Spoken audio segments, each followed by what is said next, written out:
Good morning, good afternoon, good evening, and good night, and welcome to Morning Brew. Wherever you are, whenever you're watching, I do hope it's a good one.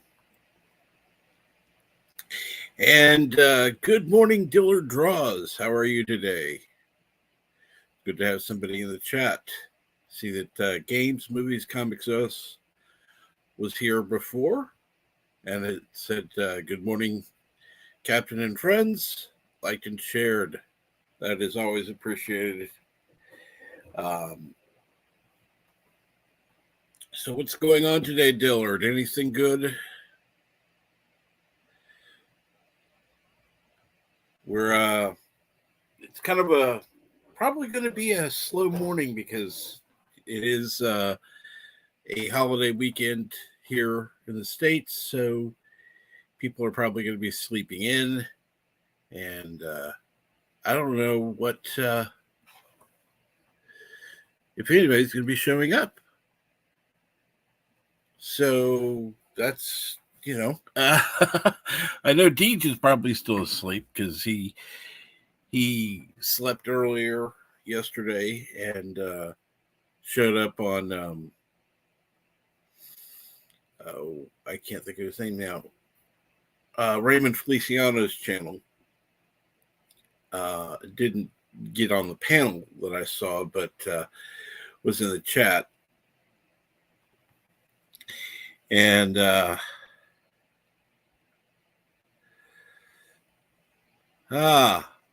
Dillard says, I'm painting the gazebo because during the daytime it's 108. Ouch. What is it now? Just out of curiosity. Because it's probably not too cool if you're painting now. If it gets up to 108, I doubt it gets too cool during the day or during the night, excuse me.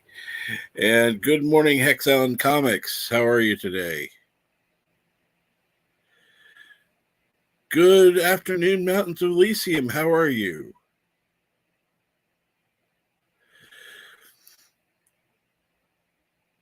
Short break from writing and Emmanuel and going insane. Oh, yeah. 81 degrees. Ouch. That's uncomfortable. I like it where I'm at now. It's about 64 degrees Fahrenheit.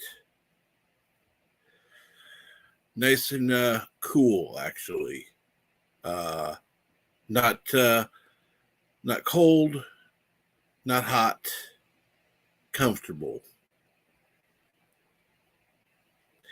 And good morning, Eric Sonder. How are you this morning?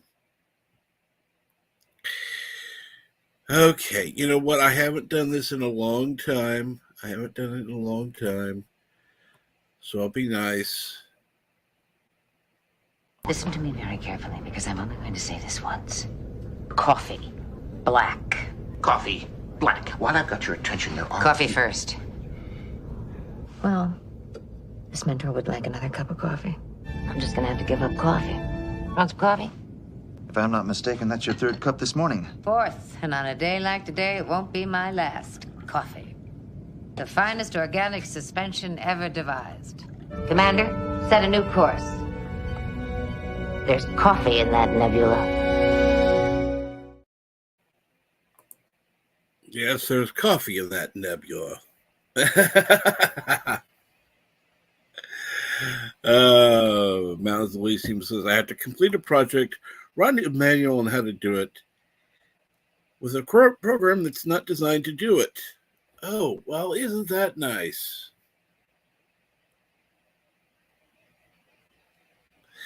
And, well, you may not be missing it forever, Eric. I'm going back on some things. Kind of, I don't know. I'll talk to you about it offline when we're not on stream. But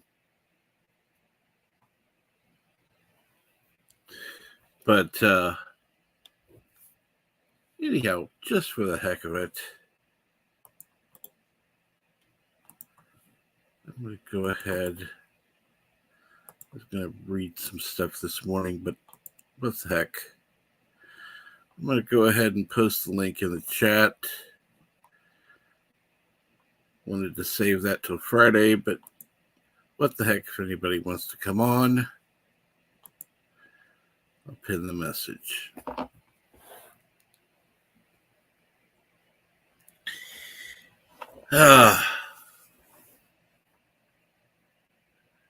But I was going to be going through a couple of websites I've been looking at and news-wise, see if anything's going on. Let's check The Guardian. Okay, no, I'm not going to give you money.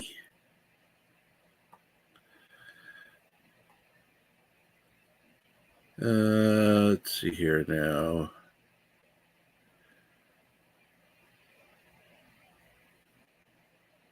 No, no. Go with Bounding into Comics. Let's see what's going on over there. Oh, good Lord, really? Some of the weirdest stuff. Good morning, Dillard. Looks like you're having fun. Yeah, what's up? Good morning. So, looks like you got a lot of painting to do. Well, I'm not doing the inside. I'm only doing the outside. Ah. The guys, when they put it up, this isn't my gazebo. This is my father-in-law. Mm-hmm. Yeah, but his brother did it. You know, you don't do your best work when you're working for family sometimes.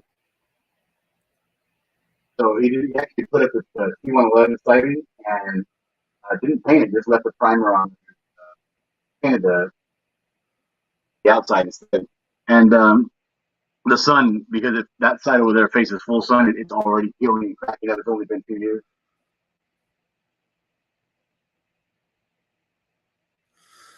Wow.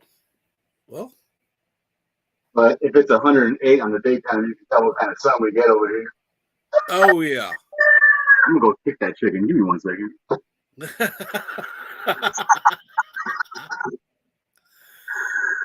Hey.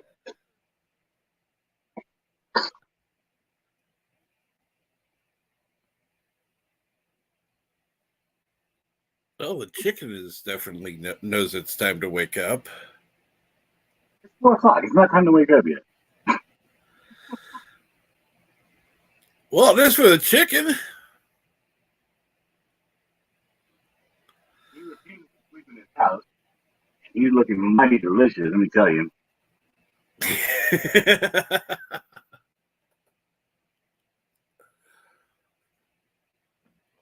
Well, keep in mind, it's 6:42 where I'm at, so yeah, it's a little later.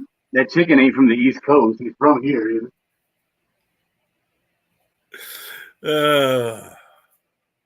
gotta know that. Yeah, learn your time zones, chicken. Got the doodle goddamn do.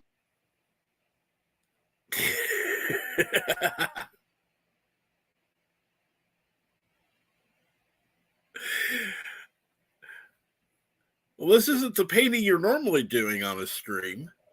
No, it isn't. But, you know.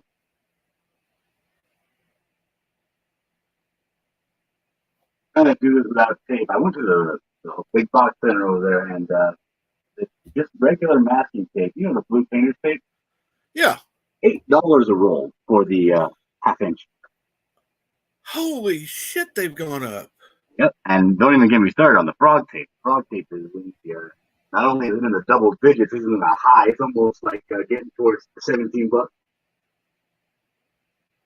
for one roll. Now, I'm not talking about the big, the beefy roll. I'm talking about the skinny, the windy little half-inch rolls. God, yeesh. I gotta get the hell out of California. Everything's too expensive. I can't in good conscience. I can't in good conscience continue to just keep wasting money. No. No, I can think of better uses for money than that. I could have me a four-wheeler or a boat or something, but instead I'm paying, $12 for an 18 pack of eggs.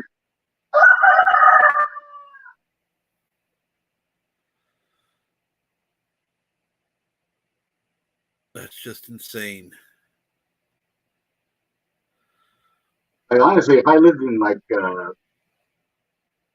all I really need is the internet, and I can make my living. You know, Right. if I lived in some backwoods area, like some beautiful part of Tennessee or something, I could afford so much more than what I can afford here. Right. I can afford to kill that chicken.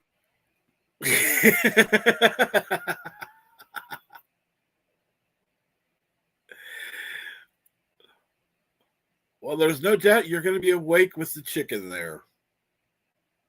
Or Yeah, the I went to rooster. bed at around 11 because I went to go visit my mom and my great grandma.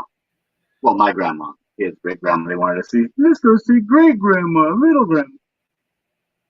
And we got back late, and I tried going to bed, and I was just restless. I was like, you know what? I got a lot of work to do. Let me just get started anyway.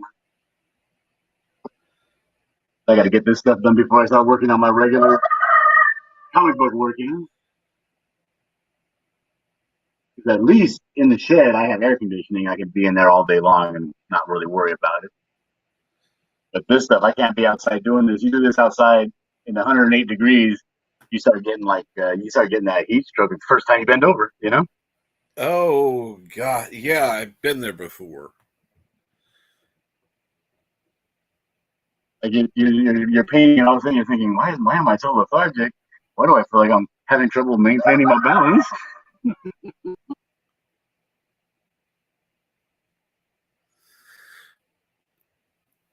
So, out of curiosity, who picks the color of paint? I do. Well, he wanted it, to freshen it up, make it look newer, and I didn't like the color scheme he had. He's one of those old school Mexican guys, so he really loves the color Navajo white. I hate it. I just think it looks like dirty white that needs to be put in the washer. Yeah. So I decided to just go pure bright white with the trim, and then on the outside, no, I mean, I'm sorry, pure white for the outside and the board, but we're doing this super dark brown. It's called second here. It's called dark bronze tone. And it's super dark brown. It's almost black. It's like as dark as you can get without going black. And Ah, that's going to be for all the trim. cool. It looks really nice, the combination of it. Yeah, dirty white just doesn't. No. Yeah.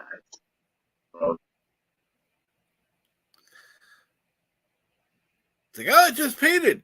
Really? Where? Did you get like a handful of dirt to throw at the wall? Exactly. You forget to clean the paint, the area to paint before you painted it. It looks like you did like only like one coat. It looks half finished.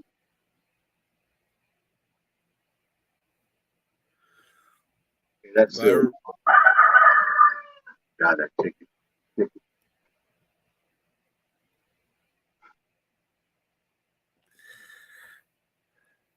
I'm gonna move over to this side.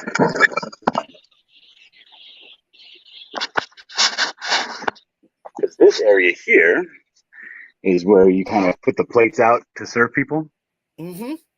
on the backside of the barbecue. So that's going to Cool. be a bright white as well, along with the inside of the casing.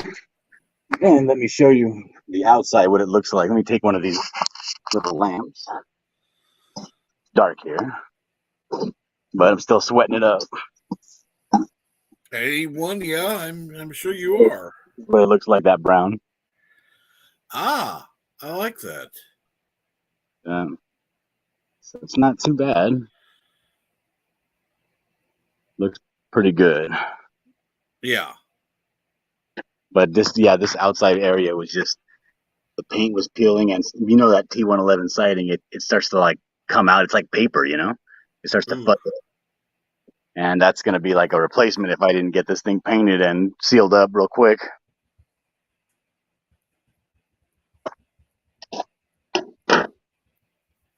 So why not just finish? And good morning, Six. How are you this morning? Good to see you in chat. Hopefully you're doing well. What's that? Oh, we got 6 in the chat.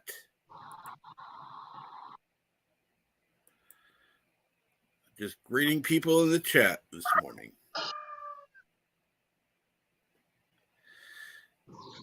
The only problem is that at night have all the lights on, bright white, all the floors like the lamp on.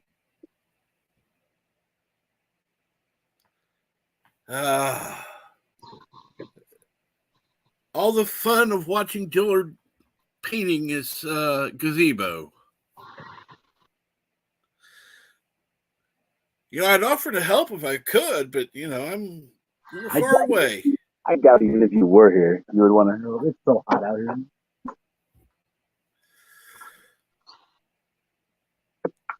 Well, I sure as hell wouldn't when it was 108.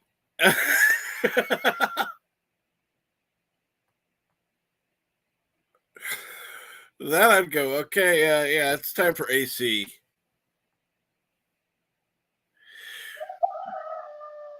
My brother is such a trooper. He came to help me last year, trying to fence, painting it all white, but it was the middle of summer, and he was like, he put a wet rag on his head, and he went out there, and he was trying his darndest, but he's not really good at stuff, so he has to like double redo a lot of stuff over and over again. And he only did about a quarter of the one length of the fence before he went inside to go lay down and fell asleep the entire rest of the day. He couldn't wake up. He like the heat just took everything out of him. Wow. God bless him. And we got Hex Allen Comics. Hey, what are you doing, Dillard?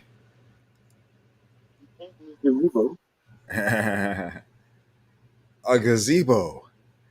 That's what I'm always saying. You got to build your own gazebo.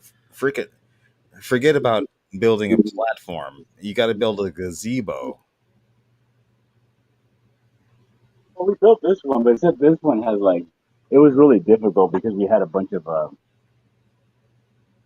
you know how you can build an island, a barbecue island, out of 2x4s, 2x3s, build the framing of it, then cover it with some, Right.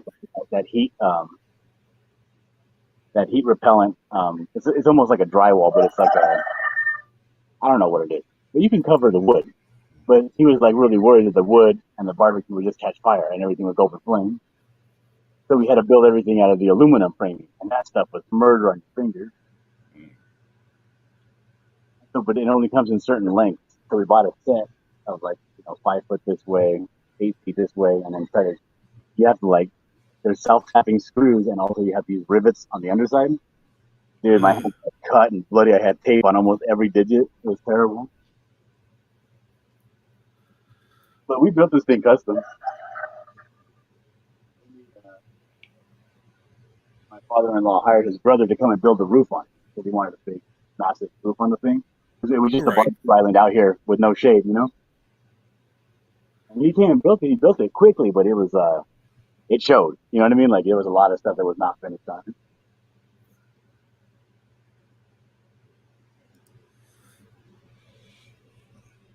Is it still hot outside? Yeah.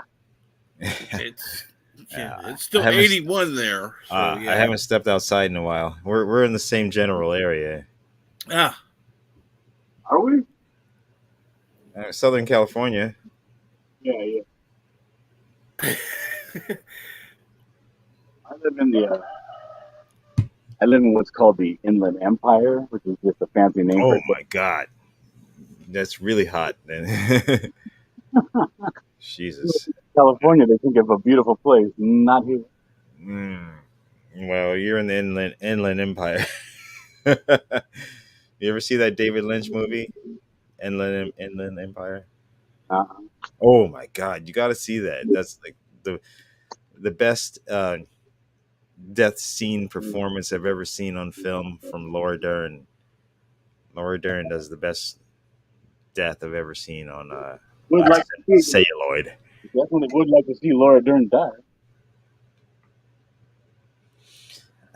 You don't want to see that. I mean, that's why it was so good. I mean, it was just like she gets stabbed on the streets of like Skid Row and dies bleeding to death in front of a homeless person who's like watching her die and like carrying her on into death because she's just like a random person, random rich white woman who happened to be in Skid Row and gets stabbed to death. And it was very harrowing. It's a great performance. It got overlooked, I think. No one ever talks about it. I'm the only one who thinks about it. Alive, right?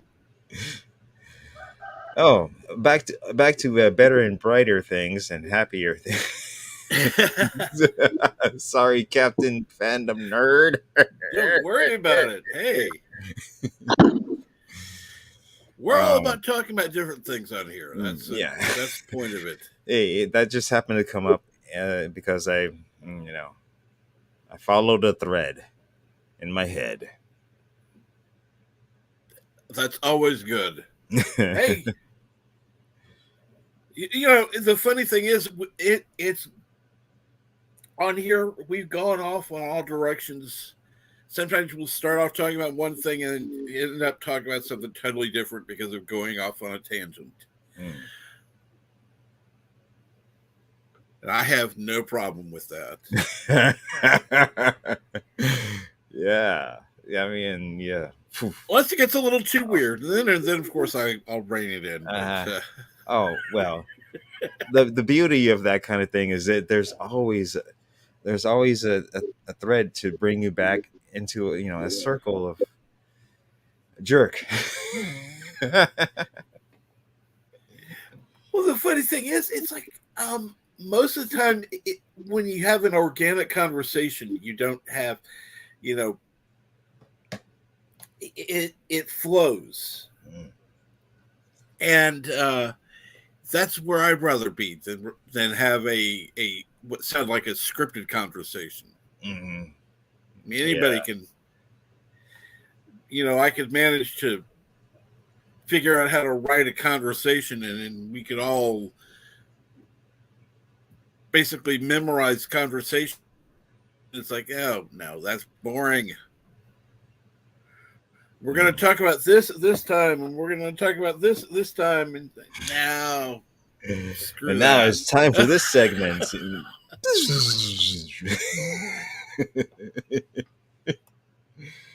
I know. I like when shows are more conversational and just natural. Natural things occur. I mean, there may be a time when I have a particular topic going on, and that's one thing. But if it's just an open flow thing like this, it's fun for me. So, what have you been up to what are you doing this weekend? I know there was a 48-hour stream. Is it? Oh yeah, it's been past 48 hours. It's been past 48 hours. In fact, it was over at about 11 a.m. yesterday. All right. Oh my God. This time means nothing to me except for delivering to my backers. Yeah. Exactly. Yeah.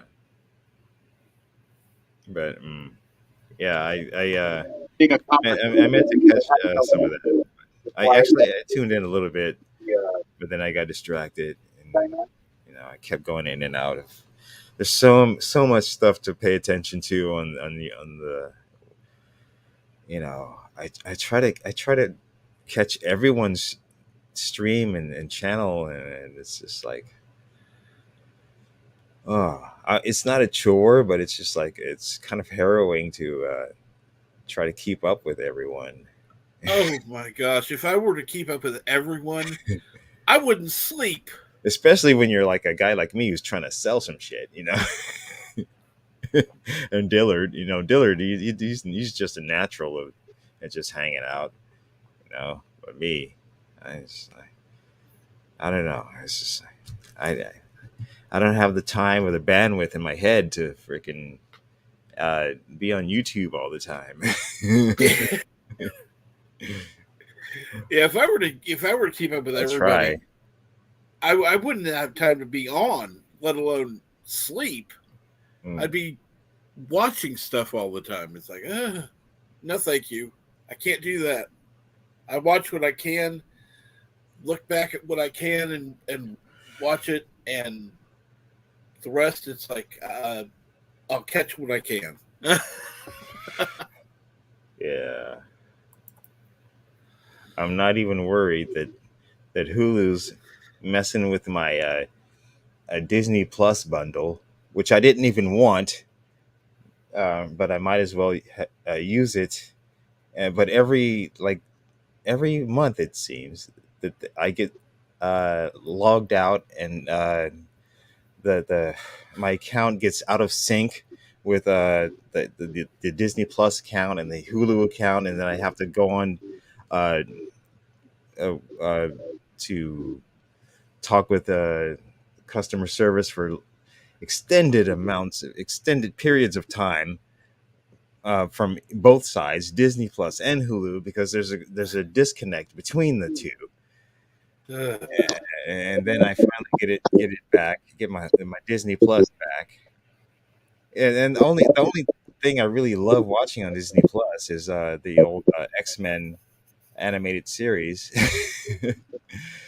And I watch those the Marvel stuff, uh, you know, under protest. Because I have to keep up with the zeitgeist, and all that. I mean, yeah, it's first world problems, right, Dillard? That's it.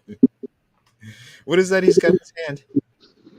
Was that a bottle of whiskey? Oh no, that's a paintbrush. Paintbrush, yeah. That's the thing My, with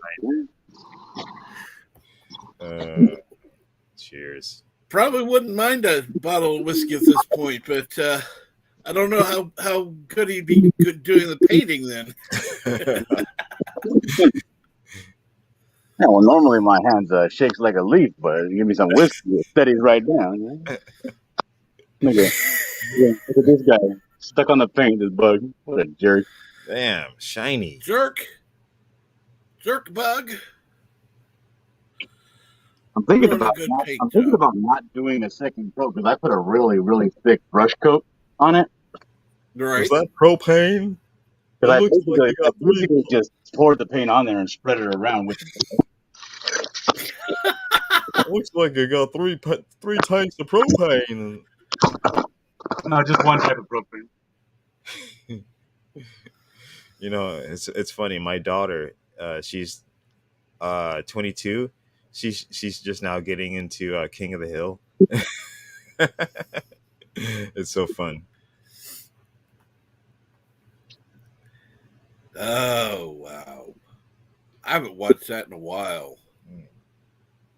Mm. Here's the new track by Hank Trill. No. It's called F. Bobby. Yeah. Yeah, there's a rapper that goes in and raps like the voice of Hank Hill. Oh no, I haven't heard that, but that sounds intriguing to me. That would be interesting. Hadn't heard Talking of about that. Hank Trill. Thank True. Oh, Ben Trill, Talking about how Bobby's fat and he got no money. that boy and right.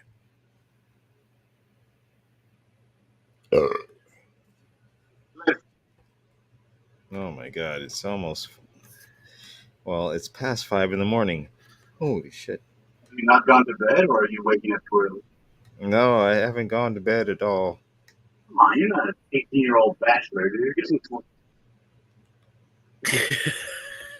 It's a holiday, so it's okay. It's a holiday, and I'm celebrating, a landmark moment in my life. Oh, Yom Kippur. No, the release of Nephilim Squadron Chapter One is Ooh. going out to backers this Tuesday. I wanted it to be tomorrow, but I forgot tomorrow's a holiday, so all the packages are going to be shipped out on Tuesday instead. Thanks for backing, Dillard. You're welcome. Can't wait to read it and lambast it on my YouTube channel. Oh my God, I'm so looking forward to getting ripped.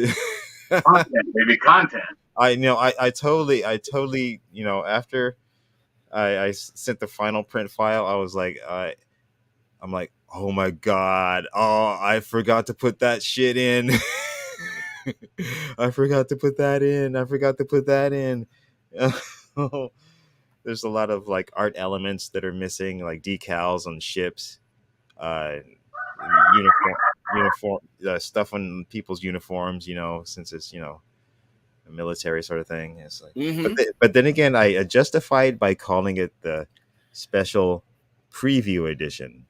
Right. So when you get the color edition, when you get the color version, that'll be the remastered version with all the corrections and everything. So I kind of knew this going in, but I would say this is a rather impressive effort, uh, a rather impressive uh, presentation, if I say so myself. Oh, and Awesome. actually, I don't mean to shill here, but Go, I go for it. have I have Please. one special thing going on right now. Since I accidentally packed an extra a single edition of these, one more than was needed. Actually, there was three more, but two other people backed them tonight. And I'm giving those away if you back Nephilim Squadron Volume One, the current campaign. If you back any physical tier of the current campaign, Volume One, then this one here will be thrown into the package, but it'll be shipped right away, aka Tuesday. Awesome. um, and just for your trouble. So there's only one more left. One more of these chapter one. Yeah, yeah, let me flip through the pages here. It's a real comic book, 36 pages, black and Wow. white. Wait, get some more. Yeah, a lot of stuff going I'm on here. I'm amazed. I'm amazed that I did it and I got it done, but it's thanks to all the people around me in this community who encouraged me to keep going and not and you know I was just about to give up on this thing, but thank God for Comicsgate. I would I would never give up. I would Yeah, you got too much support out there. Yeah, now I'm fine.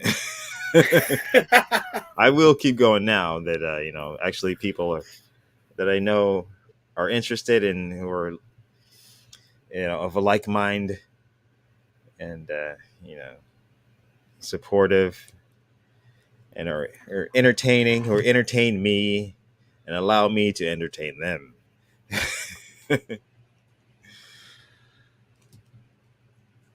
So thank you for that.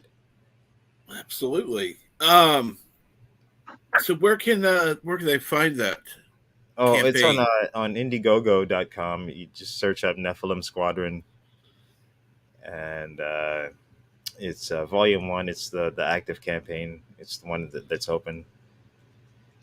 And if you back any physical tier, it's $30 is the base tier. It's $15 for the digital one, but you could get the digital one if you back the physical tier. So and you get all the other stretch goal stuff that comes with it. It's not just a comic book. It comes with patches and sticker. Patches if I get to a certain monetary level. But at the base level, you get the comic book, which is 80 pages in color, um, a sci-fi extravaganza, and it comes with a sticker, a bookmark, a pin, and the digital download. Um, Cool. and then at a certain level of stretch goals, you will unlock patches, and everyone gets those patches. But it's a freaking great deal, and I've invested a lot in this story. I've worked on it a long time, started and stopped on it over the years, but finally hunkered down and gave it the good old college uh, go. And yeah, I've got quite a, it's I like to say that I'm a better writer than I am an artist. uh, Okay. Even though I try to make the panels as exciting as I can. Um, so saying that, it, it's my hope that it would be like the most satisfying experience you would ever have from a crowdfunded comic book. So, and in terms of reading it, you will never be bored. The pacing is spot on. Uh, my hope is that you'll care for the characters, even just in this first 36 pages. Um, I don't know what else can I say. All right, Captain, I gotta get out of here. I'm gonna have to start cleaning up these brushes. I'm gonna be making a lot of noise, but I'll join you again once I get back to drawing. Okay. No If you're still, problem. Oh man, looks like looks like you got a grow house over there. yeah, That's not really a gazebo. It's a grow house. That's what you're doing over there, huh? That's a kitchen. it's falling apart. Dude, look at the stucco's coming off. Wow. Oh, sorry. Oh, so you're not growing marijuana? Okay, No, this is our barbecue area. okay. Thinking. Ah, man, what a deal! And this is all outside. Yeah, this is the Yeah. bar area. Here are the Wow, stools. this is cool. Oh my god. But this is the area that I have to paint I over thought you here. suddenly went inside. Oh, man, that's outside. This is the Jeez. area I just redid because it was so weather beaten. Fascinating. It looks good now. Look at it. It's nice. Look at how nice that paint looks. Ooh. Ooh. Fancy. Wow. Fancy schmancy. Yeah. Oh, I forgot to say hello to the chat. Oh, I've been watching the chat. Good morning, Hey, Gorilla's Random Thoughts. Good hey. morning, Raquel. How are you this morning? All right, so I'll see you guys in a bit. All right. Okay. See you, John. Hey, what's up, Raquel?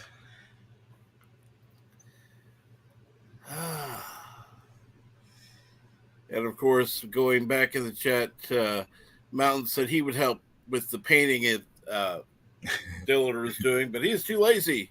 Of course, the fact that he's in Ireland doesn't hurt either. Yeah. So. And then, I don't know. And what else you that color seemed fine to me.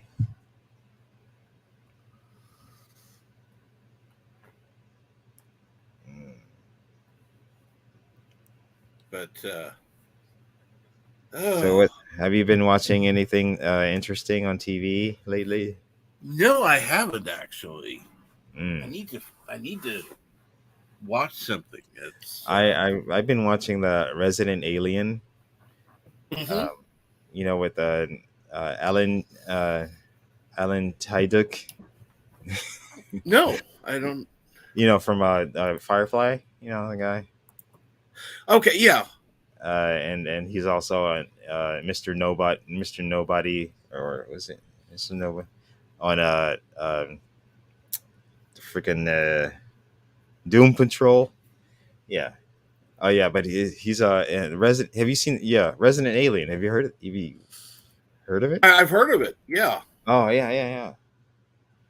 So it's a fun show. It's he plays an alien who takes over a human body, like a reptoid. I mean, not a reptoid, but like a traditional bubble headed alien, but with like the backwards legs. Who takes over a human body, and then it's just Alan Tudyk. I don't know, how do you fucking say that last name? Tide. Good question. Yeah, Alan Tudyk. It's him just being weird, um, Hmm. because he's an alien, and yeah. But the plot is good. It's good acting, great characters, some attractive ladies. That never hurts. hmm And that's on the Sci-Fi Channel. Uh, Really. and I'll have to yeah, check that out. it's in the second season. They're in the second season right now. I recommend that if you guys want something to watch that's like sci-fi. If you're here, why aren't you watching the Sci-Fi Channel anyway? I mean,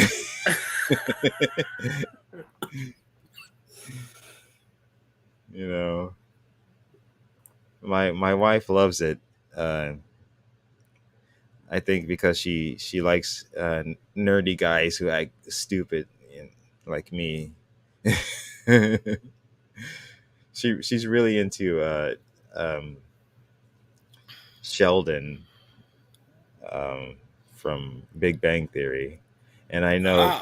I know like real nerds, like they like to hate on Big Bang Theory, Hmm. but my wife is not a real nerd, but like she sees Sheldon, she sees me as Sheldon, and like I don't know, it's just like I guess that's how I come off to her. Because I'm like I kind of think that I'm like better than everybody else. I'm like super nerdy and like about like all the stuff that I know that you know I don't know everything, but like the nerdy stuff that I know a lot about. I guess everyone is like that. It's Everyone on who's Peacock like as into well a as particular sci-fi. thing. Cool. They think they're like the best at knowing about it, and then like she sees Sheldon and me in that show, and then I watch it from like peripherally, and then I see that these people are like really into comics and stuff. Hey, Yitze Lemons. Good Hello, morning, everyone. Yitza. Or good Resolute afternoon, Germ. Yitza. I'm sorry, I'm just babbling on here. I'm just trying to fill some space. Yeah. Absolutely nothing wrong with that. No, if there was something I had to say, I'd speak up. But no, I'm love just hearing it. talking about nerddom in general. Nerddom, nerddom in general, because that's who I am, and I'm a self-absorbed nerd, like we all are. Not a damn thing wrong with that.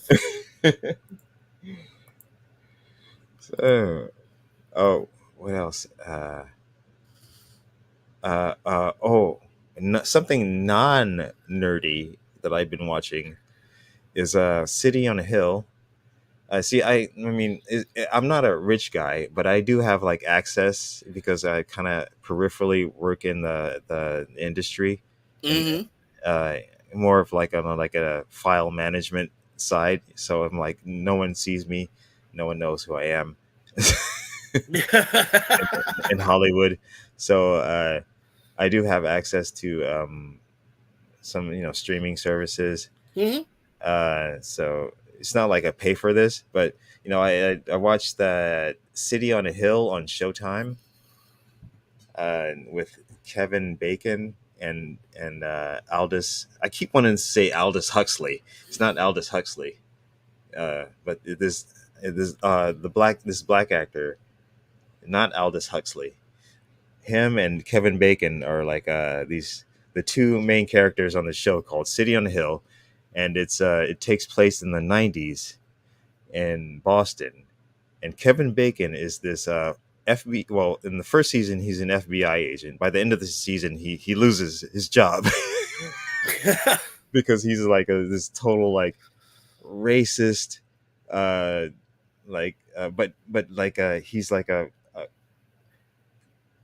he's a law enforcement officer. He wants justice. He wants to do the right thing, but his whole personal attitude is just like, fuck these, n words and other people or whatever. It's a Wow. very it's a nuanced performance. It's on the surface, you just see, he's just like he's just like this racist cop. But when you see him interact with the other guy, the other main character, Aldous, uh, uh, uh, who plays a district attorney. So it's like the cop and the district attorney, they work together, but they kind of like don't like each other, of course. Of course. That's always the dynamic of these shows. Um, Except that it's Showtime, so they get and it takes place in the '90s, so they get away with a lot of non woke shit. And Kevin Bacon gets to like unleash himself as an actor, um, and um, but the dynamic is so interesting in the show, um, because Kevin Bacon will like do illegal shit to get justice, and then he has his frenemy, the black DA guy who he's always at odds with, and Bacon's like his performance it becomes more nuanced because he like starts like quoting uh um like black activists to try to Hmm. impress his frenemy. Like he'll quote Marcus Garvey or James Baldwin and stuff. Like all these like black writers and like to try to impress them, like and like how hip he is. But he'll it's a really good show.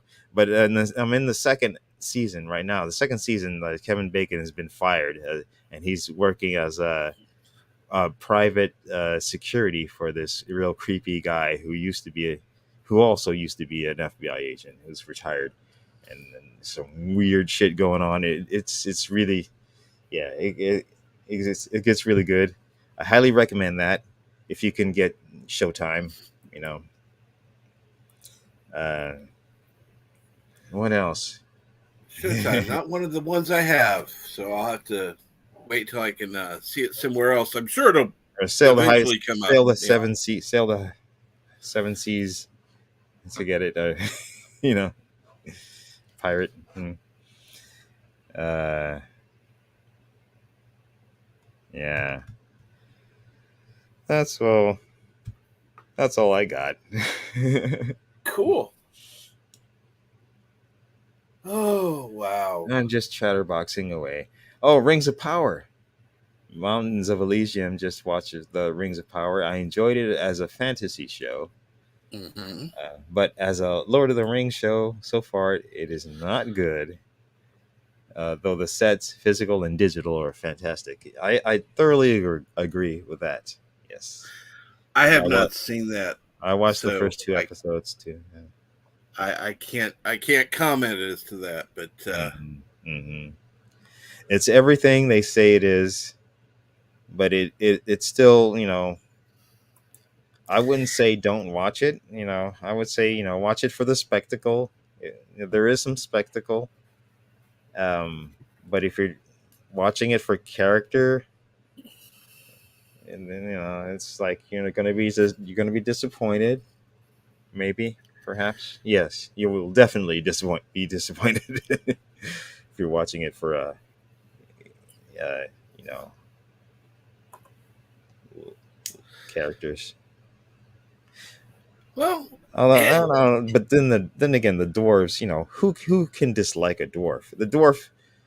Anytime they have a dwarf segment, it's always likable. I don't know. Even though well, the even though you got your people complain about the black dwarf and whatever. I mean, I'm a black American. Are there no Americans? I don't know. But then again, it's a his lore, Tolkien's lore. Uh, I didn't read those books. I didn't either. I I I'll be read. I honest. mean, yeah, I read the first. I mean, the compendiums or whatever, like the. I remember reading like the first two when I was younger, but yeah. As far as like high fantasy goes, I'm an Elric man. I love Elric of Melnibone. You're familiar with that? No, I'm not. Go ahead. Oh, the Michael Moorcock, uh, and maybe your chat knows Michael Moorcock. He wrote Corum and Elric. And I read the six. I read six novels of Elric, the Elric saga, and as far as I'm concerned, that was all I needed. That was, and it was just the perfect high fantasy saga. Yeah. For me, I would say R.A. Salvatore doing his Drizzt was probably one of the better high fantasies Mm, I've ever read. And I have not read all of that legacy that he wrote. There's a lot of those books. But yeah, I enjoyed that series. And I'm going to be honest, I am not a Tolkien scholar. I've always made that clear. mm, I've read The Lord of the Rings, I read The Hobbit. Honestly, well, when it came to Lord of the Rings, the movies, I quite enjoyed them more than I enjoyed the books. But for me, mm, high fantasy is I'm more, I guess, when it comes to the science fiction fantasy, I tend to be more of like a space opera kind of guy than mm. the sword and sorcery area. Yeah. They kind of are hit or miss for me. Um, like Dragonlance, one of their biggest characters was, I believe, Tanis, half elf back in the day. That was a big one. Like I believe it was called Dragon of the Autumn Twilight or something. Mm, It's been a long time since, and I remember some folks in school really loving that, and I was just like, yes, really isn't for me. I was more into Star Trek, Star Wars kind of stuff. mm. But we're geeks. Hey, Everybody's got Dillard. their different.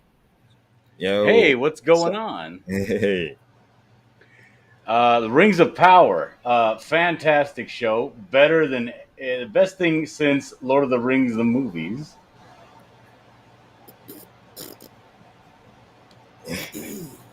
Yes. Hex Allen was saying there's no way to make a dwarf unlikable. They did it many times over in the Hobbit movies. Uh, I Uh, I guess I did I see those? I don't know if I even saw those. this show was actually not bad, and there were some parts that were very good. Yeah, that's what I'm saying. Like this, I mean, it was not outstanding, but it wasn't terrible. I don't know. They're taking way too long to introduce this wizard guy. I don't know what he is. I think No, that was obviously a young Gandalf. was it, or is it a young It's got to Saruman? be young Gandalf because he looks nice. He looks like a nice guy, doesn't he? Not really. Well, Gandalf is powerful. He'll Not really. Gandalf's kind of whack. Well, he was older when you first Well, meet. they get stronger when they get older, heads. He freaking came out of a freaking meteor. He was born out of a meteor. How he's got to be at his height of his power then, because when he speaks, he blows people away. Old Gandalf didn't do that. Maybe, well, I guess he learned to control it. Well, they don't exactly. They don't have like Dragon Ball Z style power detectors strapped to the side of their head. Like what exactly is old Gandalf's power other than manipulating light?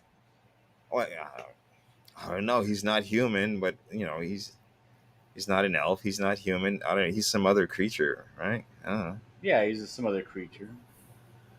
I think he's on par with the Balrog in terms of power. Now, there's something I don't see a man drinking very often: an actual Coors beer. Yeah, You'll see man. Coors Light a lot. You'll see Coors Light a lot, but you don't normally see a Coors. I'm not judging. I'm just saying it's one of those ones you don't see very often. Hey, it goes down easy. It's got the right amount of alcohol. I don't want to. Hey, well, I want to wake up with a. Now, here's the thing: I'm not a big fan of the Lord of the Rings books. neither am I. They are a chore. I read them once. Because I was a big fan of the movies. I was like, "Oh, these movies are fantastic!" And my wife bought me the book set, and I was like, "I'm gonna break it to you. I've read this before once. I have no desire to read this again." Dillard, I was in the same boat. Oh my God. I read the books before I saw the movies, and it was a chore getting through the books. And then I saw the movies. I was like, "Wow, I've never said this before, but actually, the movies were better than the books." And I am still yet to say that to this day about much of anything else. I mean, that's rare when you hear someone say that and say the movie's better than the book. That's almost unheard. Yeah. But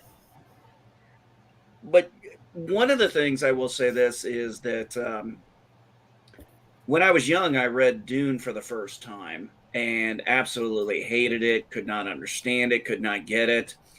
And then I remember talking with some fellow geeks when I was in the military, and they were talking about the book Dune, and they were like, "I don't understand. You're into politics, you're into all this other stuff. I mean, like all those elements you would enjoy are in the book." They were like, "When was the last time you read it?" I was like, "When I was like 13," and I'm 25 now, 26, and they're like, "Maybe you should try and reread it now. You might have a different perspective." And I will admit, when I went back and read it a second time, I was like, "Oh shit, I'm much older now. I can understand a lot more of this stuff." And good morning, Stan Lee. Labor Day. Hello, Stan Lee. Excelsior. Excelsiors. So I remember reading the book The Hobbit when I was in school. It was assigned reading. Yep. And I was like, "This is a wonderful book." It was a quick read. It was very enjoyable. Lots of memorable scenes and characters. I was like, "This is a fantastic book." And then they said, well, you got to read The Lord of the Rings. If you like The Hobbit, you got to read The Lord of the Rings. I said, well, I guess I must. What a fool I was. I would agree with you. The Hobbit is a great read. It's very short. That's why I couldn't figure out. It's like a 200 something page book, and they made 3 damn movies out of it. Terrible film. My favorite book I read when I was 13 was 1984. It changed my life. Oh, good book to read. It blew. before that, I was like, I read like a couple of Conan books, and like earlier Lord of the Rings maybe, and then what else was I reading? Like just like school Yeah, fucking probably short nothing but a bunch of stories. black literature. Yeah. When I read 1984, I was like, "What the fuck is happening?" No, when I was a And young lad, I read Moby I Dick. I wanted to go was and become a 13 years sailor. old. Have you read Fahrenheit 451? Oh yeah, Oh that's high yeah, school, but yeah, that's a hell 1984 of a book fucked me right up. there. And oh no, actually, freaking um the the devil shit, the kids on the island. Uh, Oh, oh uh, shit! I know what you're talking about the too. yeah, the one that Yeah, started all the battle royale shit. It, uh, it was the oh God, and original I know battle the royale. name of this book, and I know the name of this book, Lord of the Flies. Lord Lord of of the the Flies. Flies. Yes, Yeah, absolutely. that really fucked me up. I was like, I We read had that actually, in Coincidentally, 1984. I Lord of the was like, Flies much better read than Lord of the Rings. yeah, hell yeah, way better read. I remember I when, mean, well, it was literature. well, that was one of the two books I remember was Lord of the Flies and also Where the Red Fern Grows. We had to read the book and then watch the movie, and then we had to give a compare and contrast. Piggy, poor Piggy. Oh, Piggy. Oh, God. Yeah. Poor Piggy. Poor Simon. Although Piggy did get it the worst. Yeah. But Mm. you know what's really interesting about that movie is in that book is if you really think about it, it does show how, and this is why I say we're not civilized, we're savages living within rules. Once those rules no longer matter, you Mm. will see a side of people you did not know possible unless you Mm. you know Yeah, that's why realize I what say that. human nature is capable. And if you look at them, it's like, oh, they're trying to be civilized British boys, but Mm. tribalism will take over, Oh my Mm-hmm. god, that's why I and try to survival is think the of key myself thing. as a futurist, and like I try to avoid tribalism. You know, and it's like the the uh,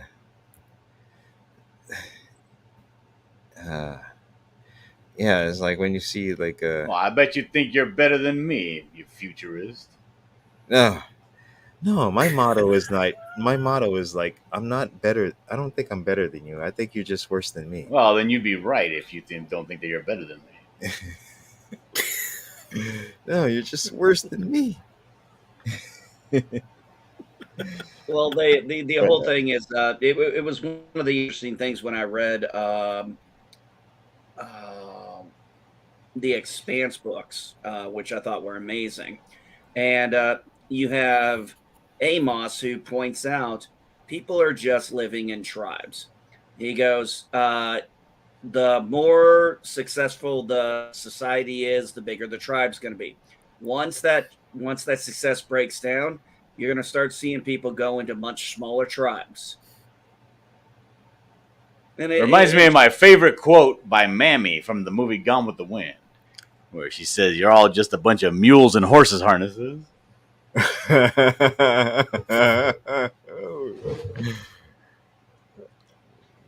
so poignant. So now. oh, Resolute Germ, Starship Troopers. Yeah, the book is amazing. The movie is just a fun romp, but it has literally nothing to do with the book at all. Animal Farm. That is one that I need to read. And that is one I have not Oh, read yet. oh yeah, that's a good one too. It's really short. Now I've read 1984 and I've read Starship Troopers. I have not read Animal Farm yet.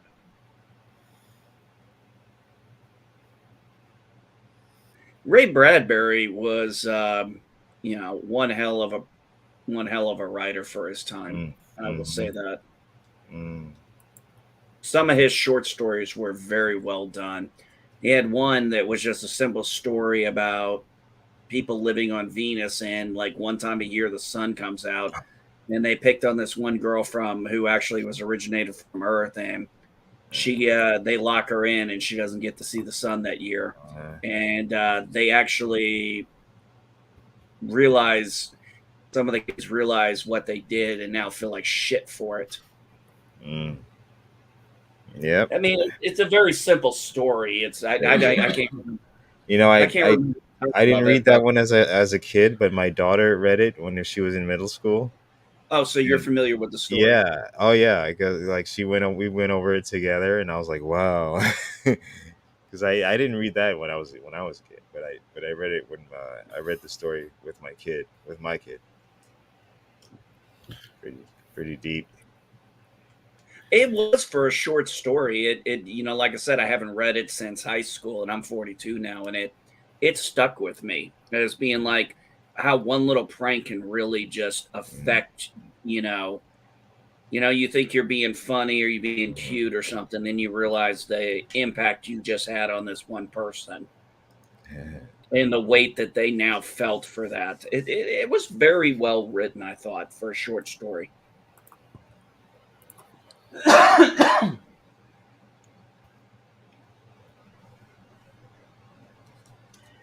think in the 90s, I was going through two big phases. I was reading a lot of Star Wars Expanded Universe stuff. And oh yeah. And I was on a Stephen King kick. I read so many of his books. I think I read probably 30 or so books during that time frame. I was just hitting just about everything he had up until that point. And what really got me was the TV movies, It and then The Stand, which, if you guys didn't see the original ones back in the 90s, were very well done for their time. I mean, TV budgets weren't anything like they are now. Right. Yeah. You don't have TV movies that had budgets like Amazon and Netflix put in for a lot of that stuff. But, for what they were able to do back then, they were pretty good. And then reading the books, very much enjoyed them. And there were so many of them that were made into movies that they were just, I remember Stephen King actually saying at one point, he goes, yeah, look, I really don't care if these movies suck or not. I'm just getting a paycheck out of it. I mean, he literally said that. He's like, hey, I'm getting a paycheck. What do I care? Oh, wow. Yeah, but then again, what is he going to care about one of his properties? The guy has a million stories. He's probably really coked up too. Well, actually, what surprised the shit out of me was there was one specific book. Misery was absolutely a brilliantly done movie. James Caan and what was her name who played? Kathy Bates. Yes, Kathy Bates. That was fantastic. That was like one of the best of his psychological thrillers. But the one I did not think they were going to ever make, I said, I don't think they'll ever have the balls to do it, was a book called Gerald's Game. And literally, Netflix actually commissioned a movie of Gerald's Game. And I brought my wife in and I said, remember that Stephen King book? I said I didn't think they'd ever remember have that thing we were doing last summer? Yeah, no, nothing like that. No. If that was the case, then I would need the McDonald's takeout for the dog. Remember the Gerald's Game in that hammock and that swinging chair. But I mean, it was such a good psychological thriller of a book. I just didn't figure I didn't figure they'd ever have the balls to do a movie where the woman is literally tied up to a bed the whole movie and is slowly kind of losing her mind, not sure what's real and what's. Is that like Boxing Helena? Remember that movie, Boxing Helena? Oh my god, I ain't seen that movie in years. Oh, the woman who's like got the no arms and no legs, and she's sitting on a pillow. Never mind. I know what you mean. I know. She's a spinner. uh, They recently did a remake of Firestarter, and I'm like, no, sorry.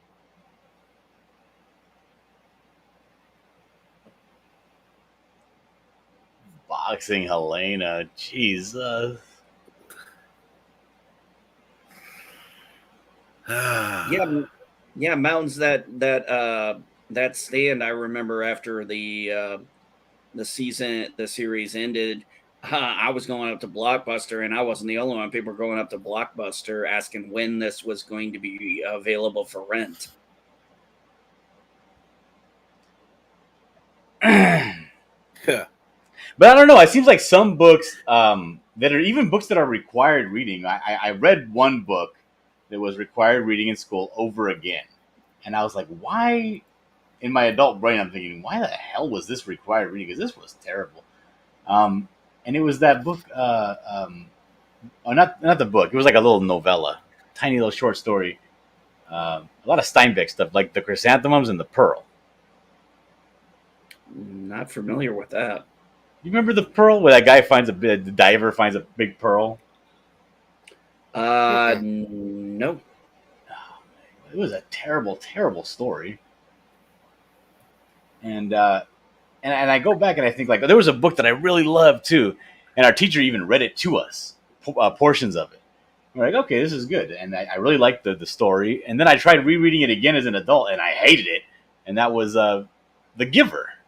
You guys remember The Giver? No, can't say I did. I The do. guy holds all the memories of the society. He passes them down to somebody else. No, can't say I've ever heard of that. You know, a lot of states have different reading requirements. That's true.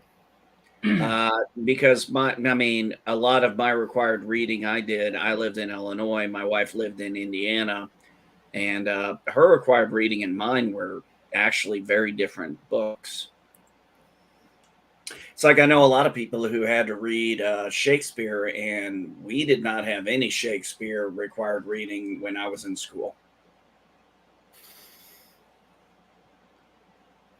Yeah.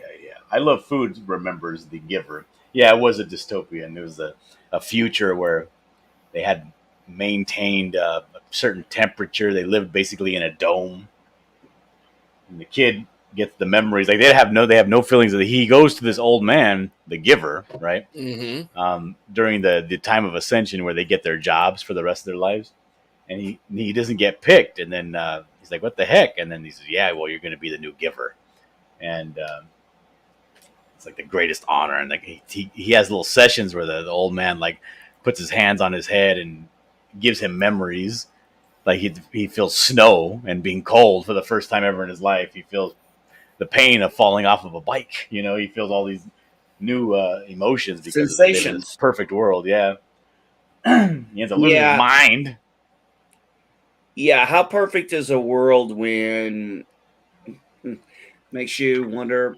See, that's why utopia is such an unrealistic goal. I think a It's like utopia would be reminds where me you're of that. free to do whatever you want without having to work to live. Well, it kind of, that almost somewhat reminds me of that Voyager episode where they had outlawed violent thoughts, and they couldn't understand why there was a black market for it. And I'm like, because, well, for lack of a better term, it's just nature, human nature, whatever species you are. When you're being denied something that is a basic part of your life and who you are, you're going to want to have that. But you're going to want to experience it. And these people, unfortunately, it was overwhelming for some of them to feel those emotions because Is they'd that been true, suppressed Hex? so long. So if you think about a society where the temperature's always the same, they've never felt any kind of discomfort, the idea of feeling cold snow or feeling like what it's like to skin your knee. Yeah, those are probably interesting sensations for someone who's never experienced them. Oh, Especially if you're. go ahead. Well, I was just thinking, Cap. I mean, think about it. We've experienced most of those, as we grew up as children. Think about being a grown adult and experiencing those sensations for the first time. Yeah, I was gonna say that would be an interesting sensation. But getting all these different new sensations all at once, that would be overwhelming. Well, let's take, for example, somebody who grew up in a very tropical climate their whole life and introduce them into a climate where they're experiencing snowfall and that kind of cold for the first time. Mm-hmm. As an adult, that's going to be a vastly different experience than someone like you or me who have been around snow in those kind of climates our lives. Yeah, it would be. Or take the other example, take somebody who's been in a rather, mostly temperate, rather cold climate, and then they go down to somewhere like close to the equator where it's, very hot, very humid. It's going to be a whole different experience for that person who's never, their life has never been in that zone. Oh, you finally got up? I don't know why I'm sleeping.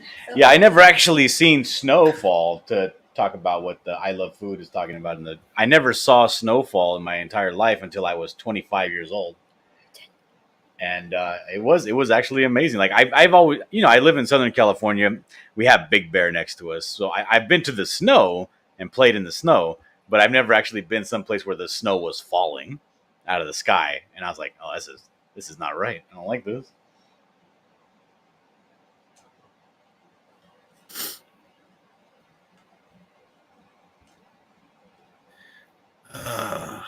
Ever seen grown adults see snow for the first time? They're always amazed. That's a funny thing. I grew up watching it snow, so you know, wouldn't phase me. First time I experienced snow that I remember, I was living in Germany.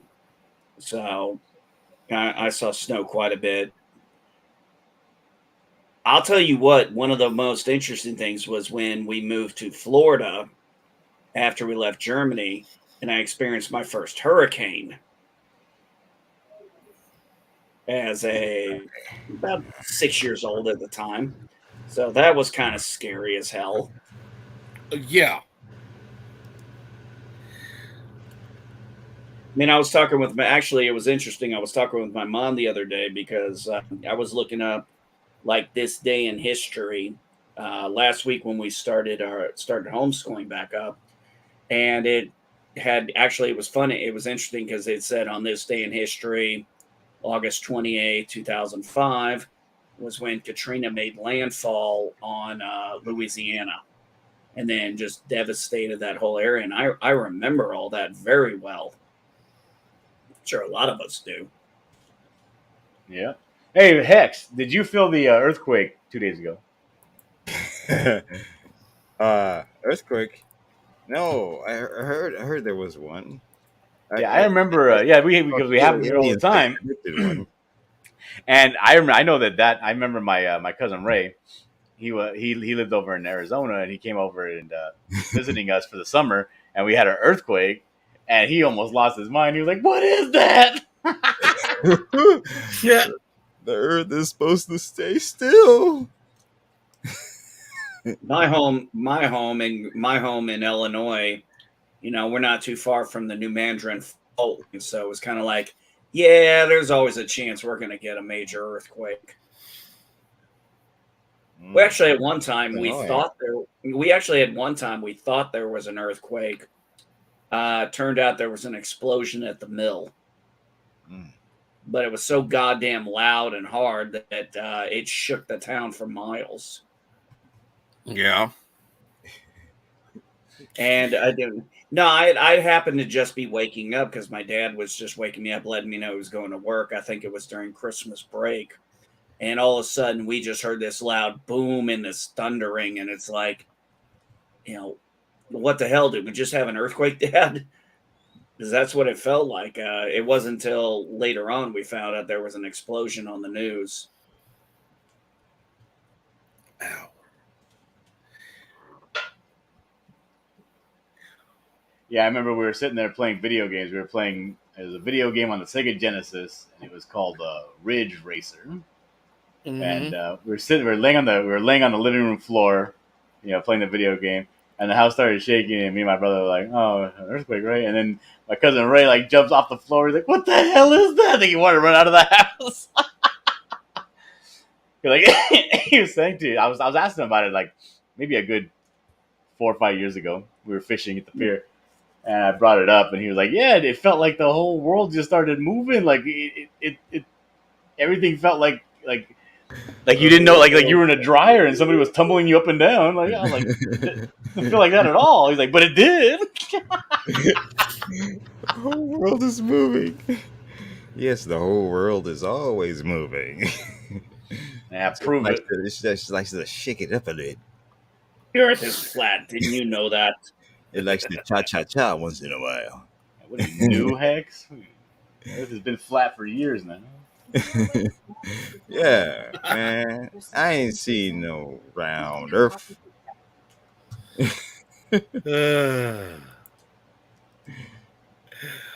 Well, unfortunately, I know there are a lot of people that's going to be going over to Loki's this morning, so I don't. Oh, right, it's want to morning wrap time. things up. Yeah. So, anything else you want to talk about before we end up ending the show? Start with you, Hex. You're ending the show. Oh, sorry. Yeah. Yeah. There's the link, Cap. Thank you. Can subscribe to my YouTube channel. I got some stuff going on soon, and I'm getting some stuff working into there. Hex Allen on YouTube. You can just type in Hex Allen as one word, and that you'll be right there at my YouTube channel. And you can follow me at Hex_Allen on Twitter. And I have Nephilim Squadron Chapter 1 Fulfilling starting Tuesday because it's a holiday, not Monday. And Nephilim Squadron Volume 1, which is this plus 2 more chapters in color in a thick graphic novel. That's awesome. That's on Indiegogo right now. And check it out. Spread the word. That's it.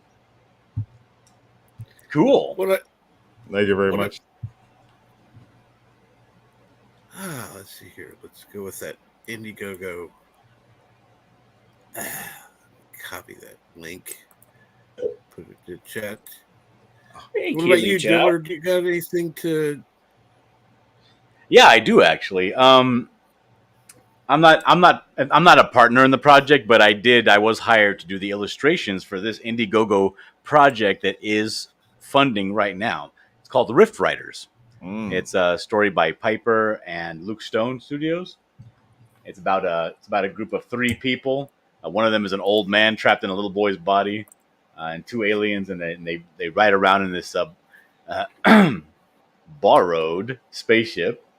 And they ride this rift where they can travel through time and space. So that's funding right now. It's currently at 2,600, and as soon as that thing gets to 50% funded, which is right now it's at 41%. When it gets to 50%, then they're going to start feeding me pages so that I can continue. I've got the first 5 done on this. They wanted the first 5 for this campaign. So if this thing gets to 50%, then they're going to start feeding me work. So I need that work. It's a pretty cool little story. It's done in the style. I'm doing it in the style of kind of like the Teen Titans. Mm-hmm. So that's sounds good. What I got going on. Make sure to check it out, everybody, and go ahead and back it. NB, you have anything to say before we head out? Only thing I'm really working on right now is, and I just put my stuff up when I got the time, is I'm still working on the expanded universe kind of breakdown. Gotten 3 episodes out. I'm just trying to keep them short, about 10 minutes, and trying to help people navigate the old Star Wars EU, because if you didn't grow up around it, it can be somewhat hard to Intimidating. navigate. Yeah, And I want to teach people it's not as hard to navigate as they might think. that's cool. Well, again, I want to thank everybody for watching. Thank you so much. Go ahead on over to watch Loki's Mornings of Mischief. Make sure to check out the Indiegogo campaign. And again, have a great day.